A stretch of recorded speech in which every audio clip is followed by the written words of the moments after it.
여러분 안녕하십니까. 이재명 대통령이 강도 높은 어조로 부동산 안정화에 대한 의지를 거듭 밝혔습니다. 어제부터 하루 사이에 3차례에 걸쳐 SNS에 글을 올리며 무슨 수를 써서라도 집값 안정을 반드시 성공시키겠다고 강조했는데요. 다주택자들의 주택 매도를 압박하면서 필요하면 세제 개편까지 나설 수 있다고 경고했습니다. 먼저 정상빈 기자가 보도합니다. 어제 자정에 가까운 시각 이재명 대통령이 X 계정에 올린 글입니다. 무슨 수를 써서라도 집값 안정을 반드시 성공시킬 것이다. 개국 정비나 주가 5천 달성에 비하면 더 어렵지도 않다고 적었습니다. 이 대통령은 지난달 이미 다주택자 양도세 중과 유예를 끝낼 것이라고 밝혔는데 SNS를 통해서도 이에 대한 의지를 거듭 강조한 겁니다. 올해 5월 9일이 끝이다. 이건 이미 명백하게 예정된 거 아닙니까? 새로 시행령을 고치지 않는 한 그냥 끝나는 거죠. 이 대통령은 그러면서 이런 말을 축약해 집값 잡는 것이 개국 정비나 주가 5천 달성보다 쉽다고 했더니 유치원생처럼 제대로 못 알아듣는 분들이 있다고 날을 세웠습니다. 어제 국민의힘이 그렇게 쉬운 부동산 정상화를 왜 아직까지 하지 못하느냐고 비판하자 직접 반박에 나선 겁니다.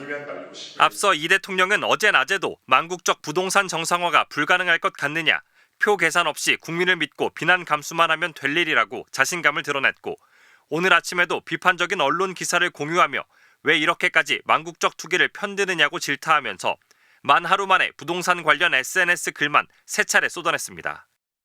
필요하면 여론의 반발을 감수하고 세제 개편 등 조치를 취할 수 있다고 경고하면서 다주택자들의 주택 매도를 압박한 것으로 보입니다.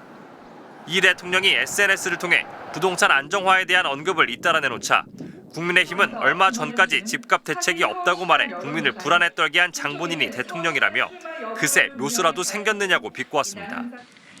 정책을 차분히 설명하기보다 자극적인 구호로 여론을 흔드는 태도는 대통령으로서 대단히 부적절합니다. 문재인 정부의 실패를 그대로 가져와 놓고 대책이라고 말하는 것이 부끄럽지 않습니까?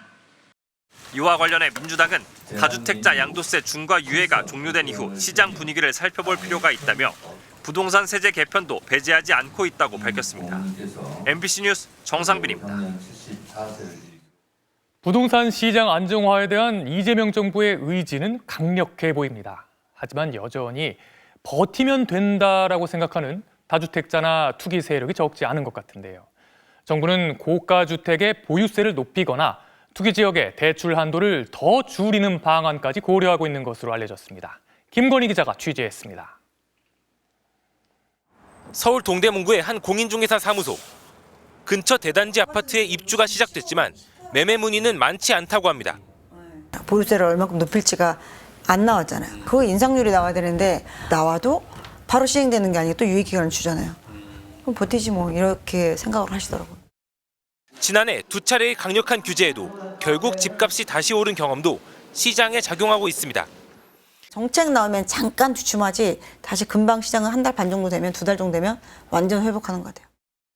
정부는 부동산 가격을 잡기 위한 의지와 수단을 모두 가지고 있다고 강조하고 있습니다. 청와대와 여당에서 우선 거론되는 건 세제 개편. 집값의 총액을 기준으로 보유세를 매기거나 고가의 주택에 대해서는 장기 보유 혜택을 줄이는 방법이 거론됩니다.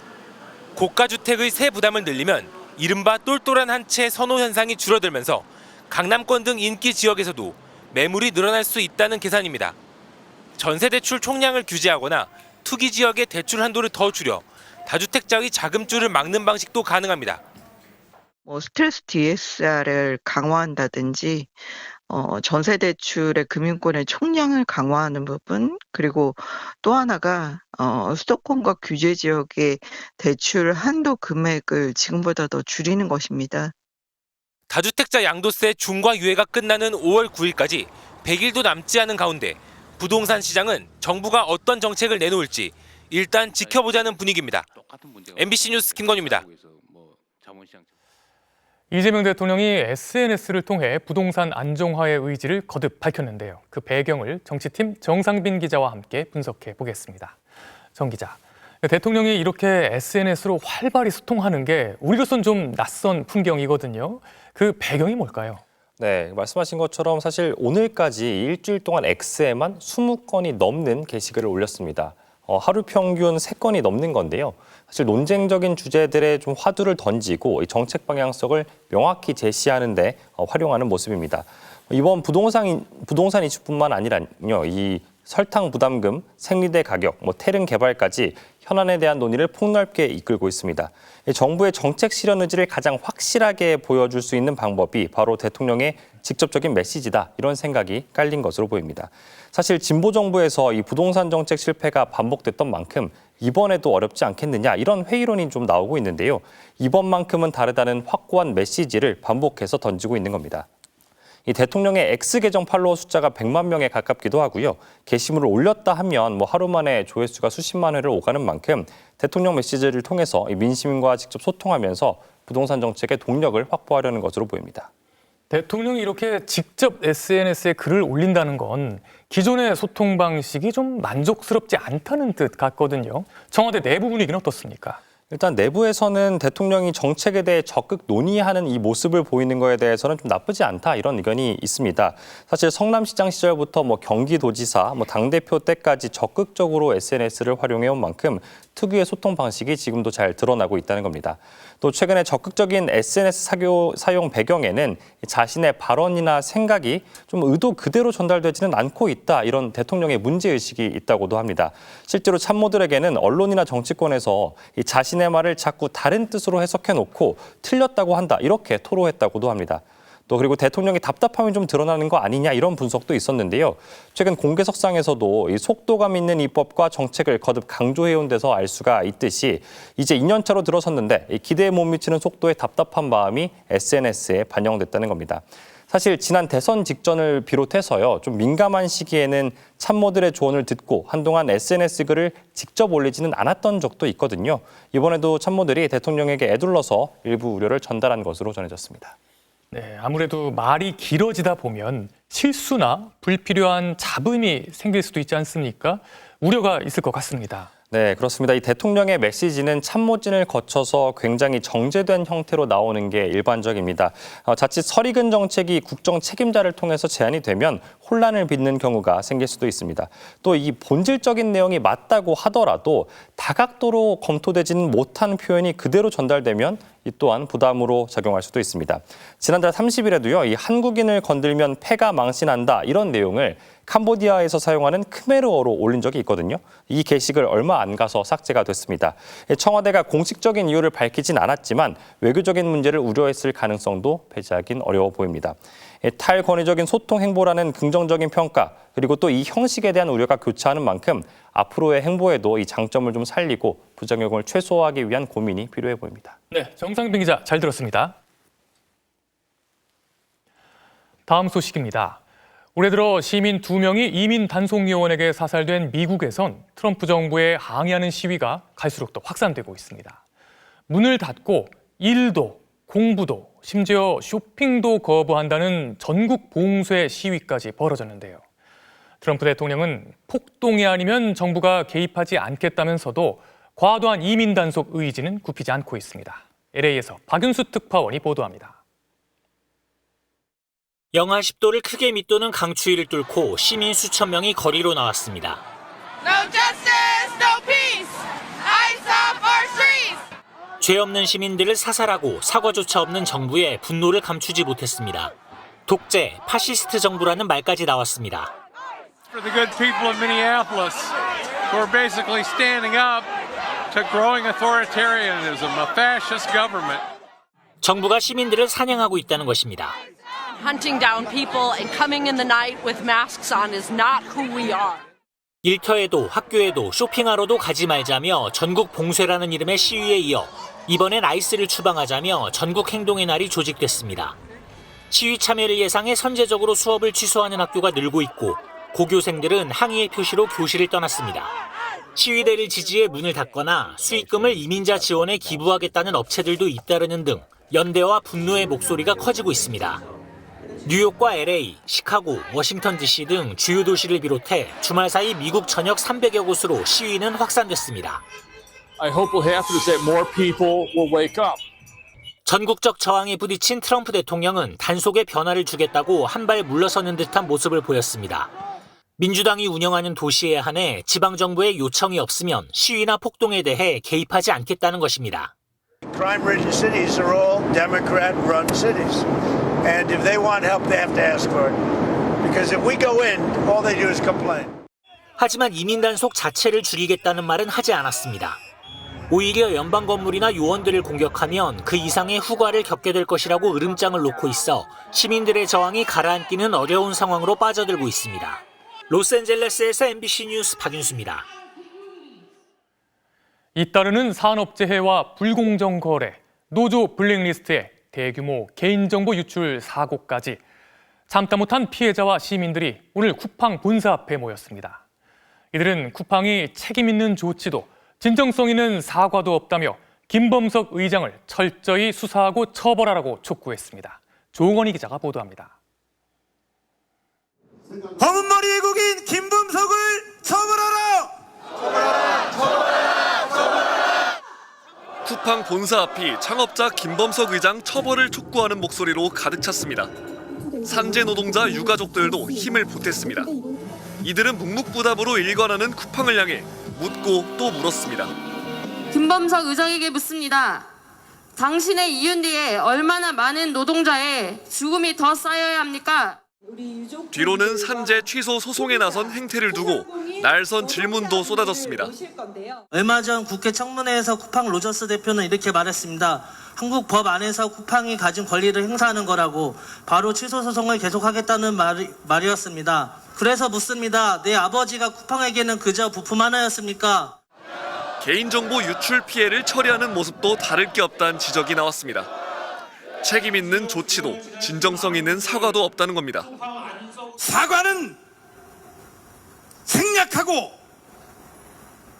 재판은 워싱턴으로 가져가겠다는 오만한 생각, 쿠팡 제국의 새로운 취해 법권 전략입니다. 참가자들은 김 의장 얼굴에 소환장이라고 적힌 빨간 스티커를 붙였습니다.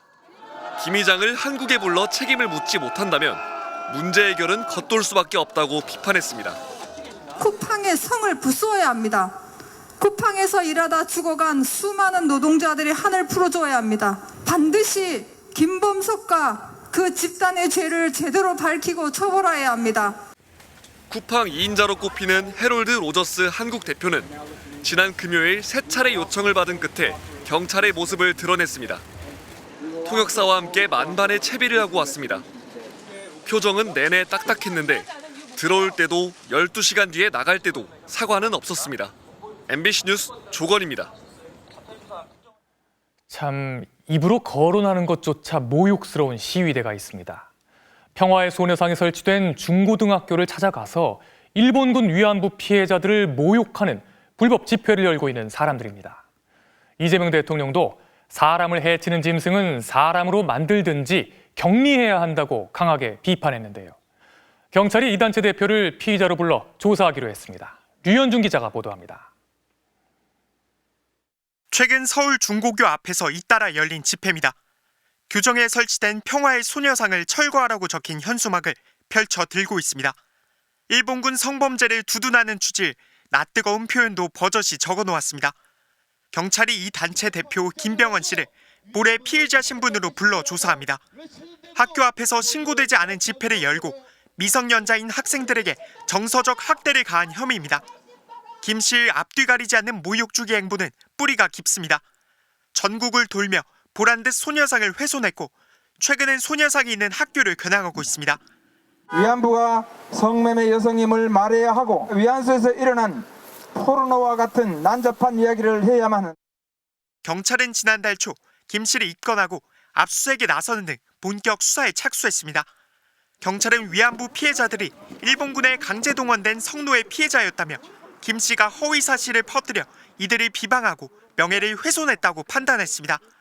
또 김 씨 주장이 역사적 사실에 반하는 내용으로 헌법상 보호되는 표현의 자유의 한계를 명백히 일탈했다고 지적했습니다. 이재명 대통령도 얼굴은 사람인데 마음은 짐승이란 제목의 글을 올려 대한국민이라면 사람이라면 이럴 수 없다며 강하게 비판했습니다.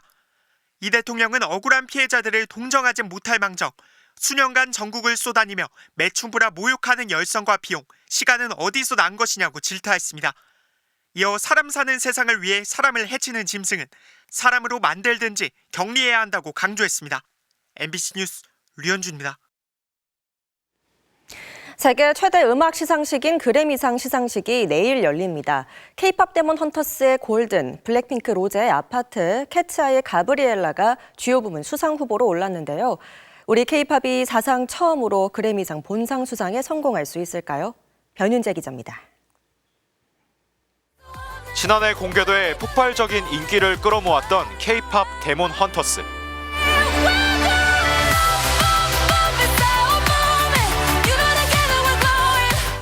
K-팝 아이돌을 소재로 한 애니메이션인데 올해 골든글로브에서 장편 애니메이션 상과 함께 주제곡 골든으로 주제가상도 받았습니다.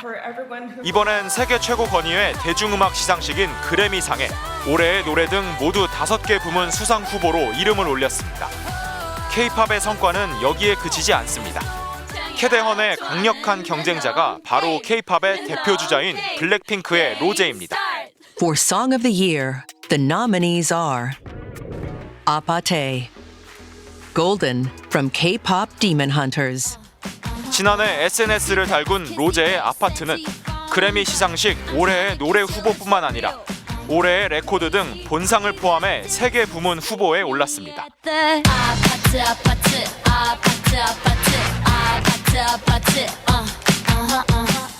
아파트는 지난해 9월 미국 4대 대중음악 시상식 MTV 비디오 뮤직 어워즈에서 올해의 노래상을 차지한 만큼 이번 그래미 어워즈에서도 수상의 기대감을 높이고 있습니다. 로제는 K-팝 여성 가수로는 최초로 본상 후보에 오르게 된 건데 내일 시상식 단독 공연까지 예정돼 있습니다. K-팝의 최대 기획사 하이브가 해외 오디션을 통해 선발한 다국적 걸그룹 캐츠아이 역시 신인상 부문 후보에 지명됐습니다. 68회째를 맞는 이번 그래미 시상식은 현지 시간으로 1일 저녁 8시, 우리 시간 내일 오후 1시에 시작됩니다. MBC 뉴스 변윤재입니다. 지난달 수출액이 658억 5천만 달러로 우리 돈 94조 원을 돌파하며 1월 기준 역대 최고 실적을 기록했습니다.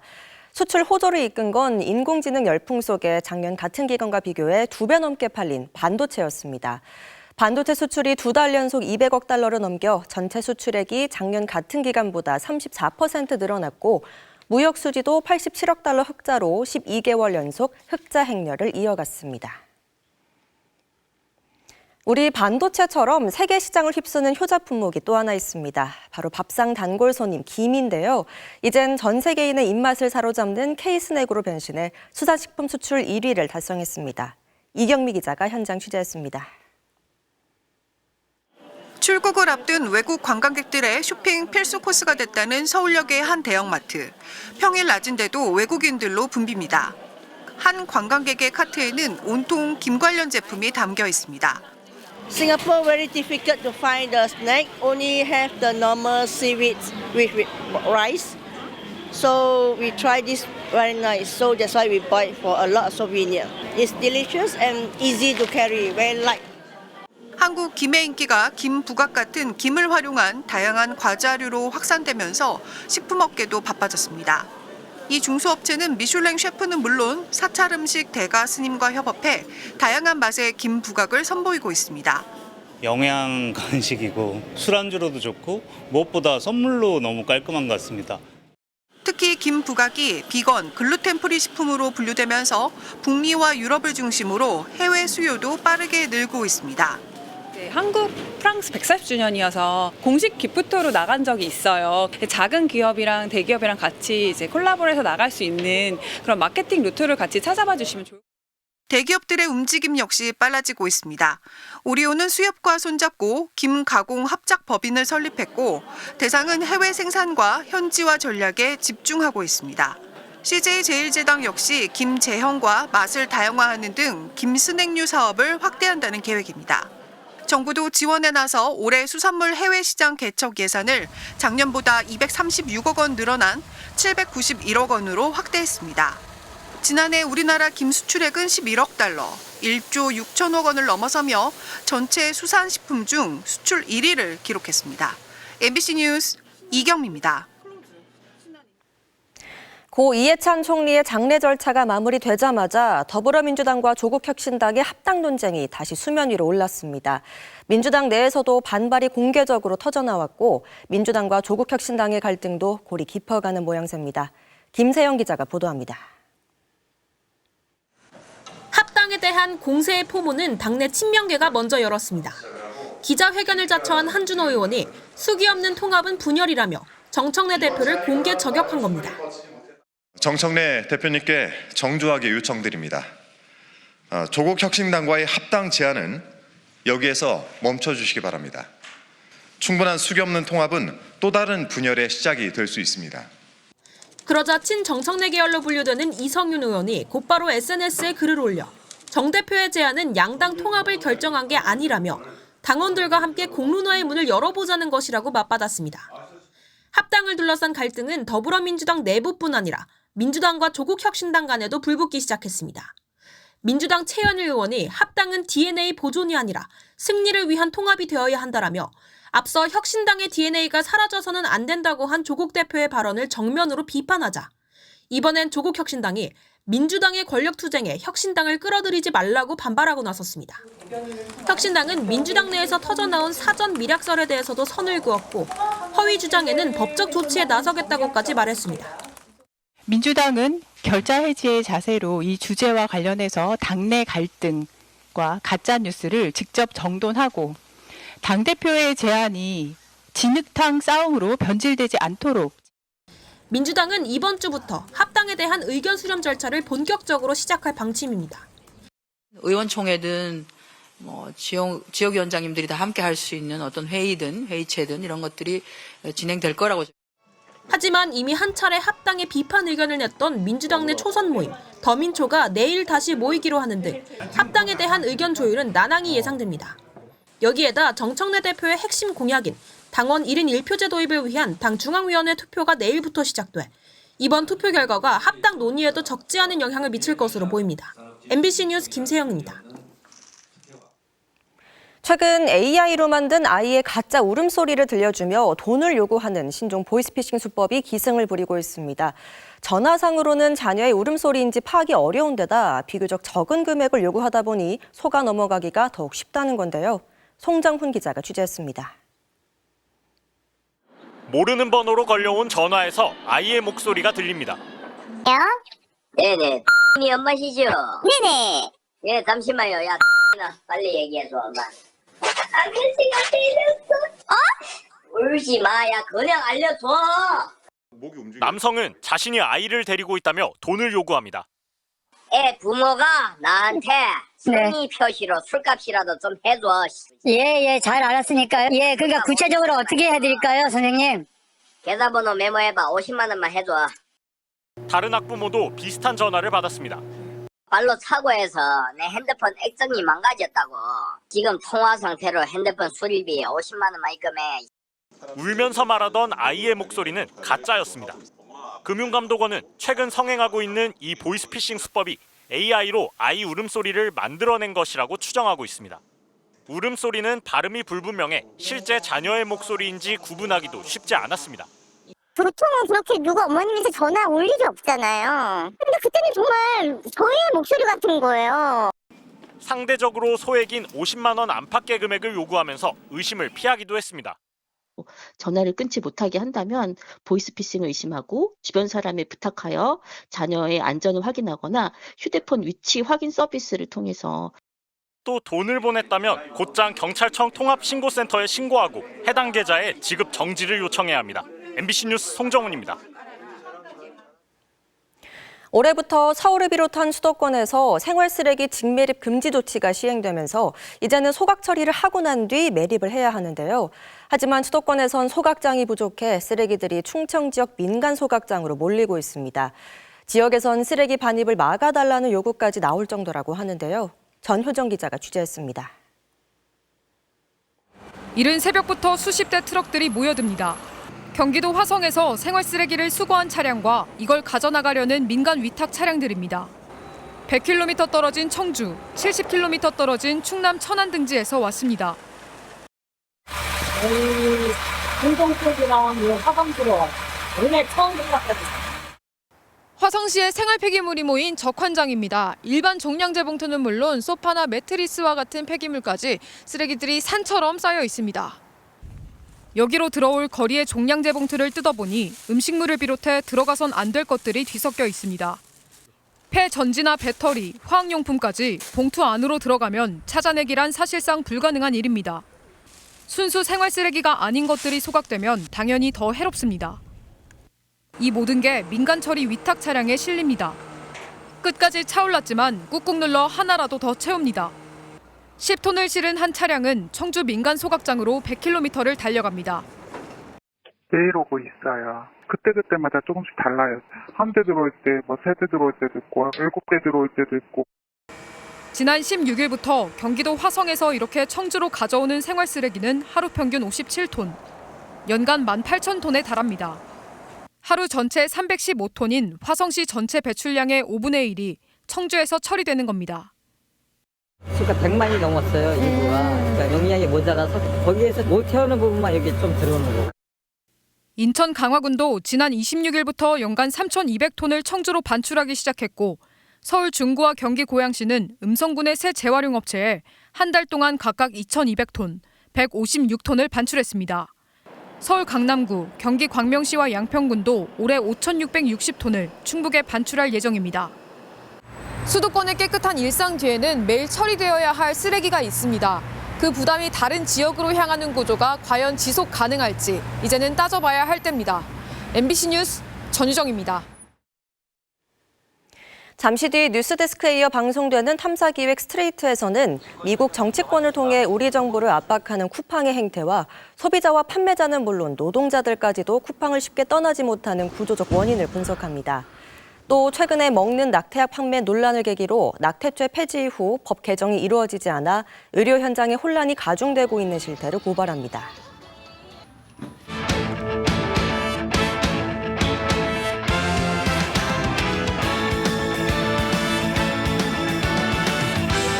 일요일 밤 스포츠 뉴스입니다. 스노보드 대표팀 이상호 선수가 올림픽 직전 마지막 월드컵에서 극적인 우승을 차지했습니다. 손가락 2마디 차이로 세계 1위를 꺾었는데요. 56명 중 전체 2위로 예선을 통과한 이상호. 상위 16명이 진출한 토너먼트에서도 쾌조의 컨디션을 뽐내며 가볍게 결승에 올랐습니다. 마지막 상대는 세계 1위 이탈리아의 피슈날로. 두 선수 다 엄청난 스피드로 기문을 하나씩 정확하게 타고 내려왔고요. 거의 동시에 결승선을 통과했습니다. 육안으로 우열을 가리기 어렵겠는데요. 결국 사진 판독으로 갑니다. 결과는 손가락 2마디 정도가 미세하게 앞선 이상호의 승리. 손목 수술 후유증을 이겨내고 2년 만에 우승을 차지합니다. I have to push more than 100%. I hope my plan is the gold medal. I try to my best to the gold medal. 배추밭에서 연습하는 열악한 환경을 극복하고 8년 전 평창올림픽에서 은메달을 목에 걸었던 배추보이 이상호. 다음 주 개막하는 밀라노 코르티나 담배초 대회에서도 반전 드라마 기대해보겠습니다. 프로농구에선 DB가 KT를 꺾고 3연승 행진을 이어갔습니다. 올 시즌 처음 선발 출전한 DB 신인 이유진 선수가 석점슛을 5개나 꽂아 넣는 깜짝 활약을 펼쳤는데요. 김태용 기자가 전합니다. 강상재가 부상으로 빠져 처음 선발 출전한 DB 신인 이유진. 백보드 맞고 들어간 행운의 3점 슛을 시작으로 드래프트 전체 2순위 기대주다운 기량을 마음껏 뽐냈습니다. 이후 자리를 가리지 않는 정확한 외곽포에 기습적인 골밑 득점까지 성공시켰습니다. 여기에 39살의 노장 이정현이 전반에만 3점 슛 4방을 터뜨려 DB는 한때 24점 차까지 앞서갔습니다. 하지만 KT의 반격도 만만치 않았습니다. 강성욱이 좁은 틈을 파고든 절묘한 돌파와 과감한 3점 슛으로 추격에 앞장서 점수차를 한 점까지 좁혔습니다. 그런데 역전을 노린 이두원의 덩크슛이 알바노의 엄청난 블록슛에 막힌 데 이어 4쿼터 승부처에서 이두원의 슈팅이 다시 한번 알바노에게 저지당하면서 흐름이 DB로 완전히 넘어갔고 이유진이 3점 슛 2방으로 점수차를 더 벌려 DB는 KT를 7점 차로 꺾고 3연승을 달렸습니다. 3점 슛 5개를 포함해 데뷔 후 최다인 17점을 올린 이유진은 선배들에게 짜릿한 물세례로 축하를 받았습니다. 되게 기분이 좋은 것 같습니다. 드래프트 때 말했다시피 앞으로 계속 잠재력을 폭발시키는 선수가 되도록 하겠습니다. 정 관장은 현대모비스를 꺾고 DB와 공동 2위를 유지했습니다. 시즌 내내 부진했던 슈터 전성현이 3점 슛 6개를 포함해 3년 만에 20득점을 올려 9할의 신호탄을 쏘아 올렸습니다. MBC 뉴스 김태현입니다.